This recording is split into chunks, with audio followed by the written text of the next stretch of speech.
All right, everyone. Today on Sad James O'Keefe, he lamented like 24 hours later. He's like, "Oh, I wish Facebook would just own up to the fact that they engage in this behavior." They're mum about it. They don't want to respond to this report. Some Facebook defectors, I guess you could call them, or people who work with Facebook, decided to tell James O'Keefe, "Hey, by the way, Facebook is engaged in politically biased censorship. Absolutely. One thing they do apparently is called deboosting, and the idea is like, if something is posted by certain pages or contains certain content and they explicitly show, look, it's definitely aimed towards what you would consider non-liberal content. They use the term conservative. That's become a blanket term in common parlance for libertarianism, the further right, the tradcons, the neocons, anything like that, anything outside of liberaldom or progressivism, and even some progressive movements, I guess, like that Cop Watch group that they took down their page like last month, and everyone was up in arms. They're like, oh, fuck this. So Facebook does provably now, we have proof of this, engage in politically biased deboosting. What that is the post will be prevented from reaching its full audience. Like normally, like a Facebook page, it posts something, and it goes out to the people that follow that page. They get notified of the fact that a post was made. That's not always the case, though. If the code is altered just a little bit, that post doesn't get sent out to everyone. It can be blocked from most or all users. I have a feeling that this happens on YouTube as well, based on my understanding of the notification system. We don't have any corroboration of that, but it's probably happening. The fact that only like 10% of my audience ever gets notified of any fucking thing that I do, it's a little bit troublesome. That's the only reason I'm even on Twitter. It was because that started happening. I had to have another venue for people to get notified of my work. That's why I joined Gab and Minds originally too. Then I realized they were good platforms and stayed. And started making other content as well, BitChute as well. But here's the thing.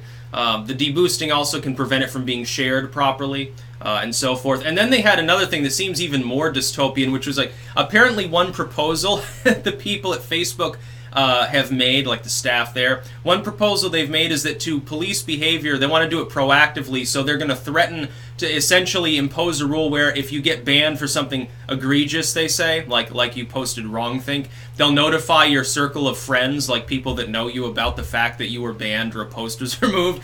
That is extremely dystopian, sort of hive mind fucking farm animal farm bullshit. That's total 1984 bullshit, and I don't think that when these people make these proposals, oftentimes they're never implemented, but it just looks dystopian that anyone would seriously even suggest it. The fact that these Silicon Valley firms have people there that are in positions of some degree of power. This isn't like some random janitor decide, oh, you know what we should do? We should police user content as X, Y, and Z. No, they are higher up, like managerial staff. They have a seat at the table as far as how Facebook is run. Facebook is a dictatorship with a sub-oligarchy that advises Zuckerberg on what weird dystopian crap he should do. The fact that anyone in a major company, these are educated, supposedly rational individuals that have their finger on the pulse of human communication. The fact that any of them would take such a proposal and take it seriously is worrying. Now, thankfully, Facebook is a dying platform, so I'm like, yeah, fucking it doesn't matter as much. What if this were implemented on, like, Google? That'd be a problem.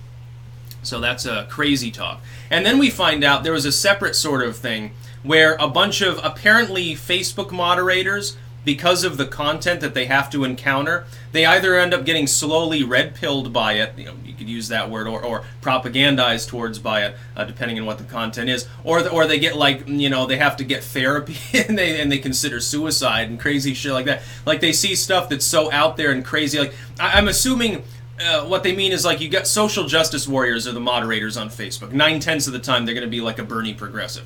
So they're seeing all this far-right content, and even though a lot of that content isn't itself particularly bigoted or hateful, it's just like edgy or something, they register it as being like to the right of Adolf Hitler. And so they either get dragged out of their comfort zone politically, like they get faced with non-stop barraging factoids and infographics and memes and shit to the point where they get desensitized and they stop being, a social justice warrior. They become more normal and somehow this is a bad thing. Or they, in some cases, probably do get radicalized, let's face it. Or they get despondent. They get burned out and they're like, oh my god, I'm a fucking total wreck.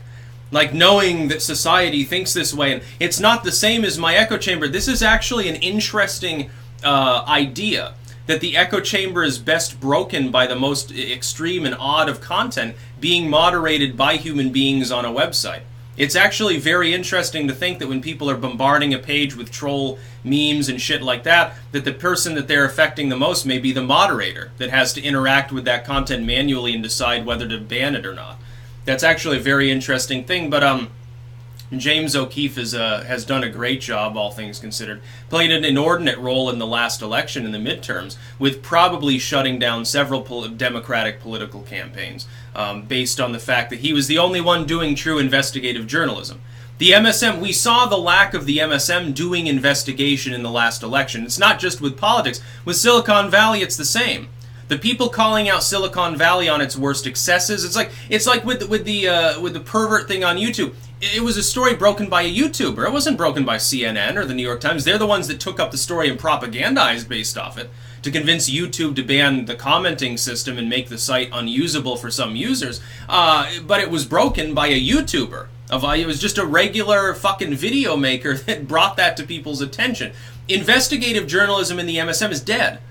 They don't do investigative journalism. It's like when you see Vice articles about Gab or HuffPost talking about BitChute or something. None of the articles are accurate. They are lie after lie after lie. They are demeaning smear after libel after fucking slander. Every single goddamn time, it's the same fucking story. The problem is that the MSM is counting on the fact that it exists within an echo chamber and that its own audience won't dig deeper. And so with regards to Silicon Valley's goings-ons, James O'Keefe has to penetrate Facebook HQ in order to get a hot scoop on what they're doing because the MSM won't ask them. They handle Silicon Valley with kid gloves, they handle one another with kid gloves, and they're neoliberal political puppets that they co-opt. And the banksters and the corporatists, all these people sort of work together. One hand washes the other. Meanwhile, a bunch of grassroots independent individuals are the ones that have to do journalism and fair analysis and all tech and stuff. And we always get beat up on and called like extreme. It's extreme to want to hold billionaires accountable now, according to the liberals in this country. It's a farce, complete farce. That's about all. Peace out.